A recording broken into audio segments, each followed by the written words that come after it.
ए सखी। बोला ए सखी। का बात बा हो? कई दिन से देखत है बड़ी तकलीफ में बाड़ू, का बात है? अन्ना पूछा तो अच्छा रही ए सखी। काहे हो? ना मनबू? अरे बतौला से आधा दुख कट जाला हो सखी। सुना। सुनावा। हे बलमा मोर गईले,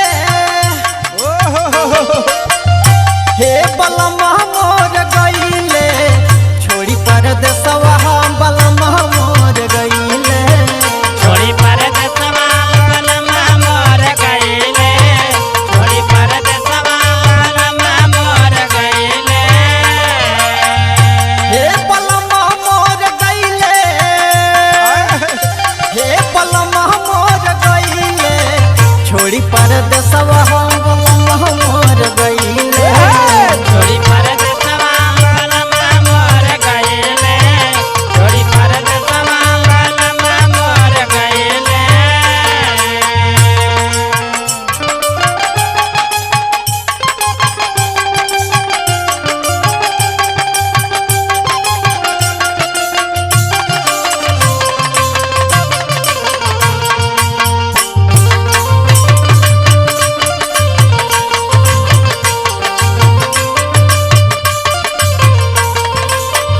ए सखी। बोला ए सखी। आ जाए दाना 10 रुपया ना कमैया तो कैसे का करबू? और सुना। सुनावा। हाँ याद बढ़िया वह जबा फेरी करवटिया हो, फेरी करवटिया हो, फेरी करवटिया हो, फेरी करवटिया हो, फेरी करवटिया हो। हाँ दिनों न कटे अब पहाड़ भइल रतिया हो, पहाड़ भइल रतिया, पहाड़ भइल रतिया हो, पहाड़ भइल रतिया, पहाड़ भइल रतिया हो। हाँ याद बढ़िया वह जबा फेरी करवटिया हो, दिनों न कटे अब पहाड़ भइल रतिया हो। और सुना। सुनावा।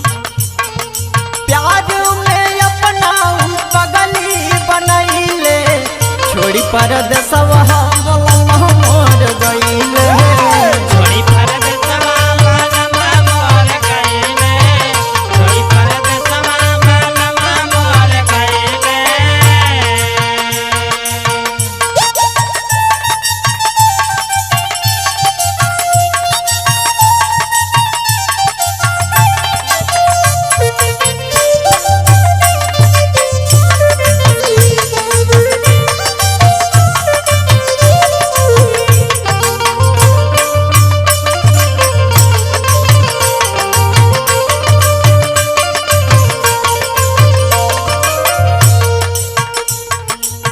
और सुना ए सखी। सुनावा हो।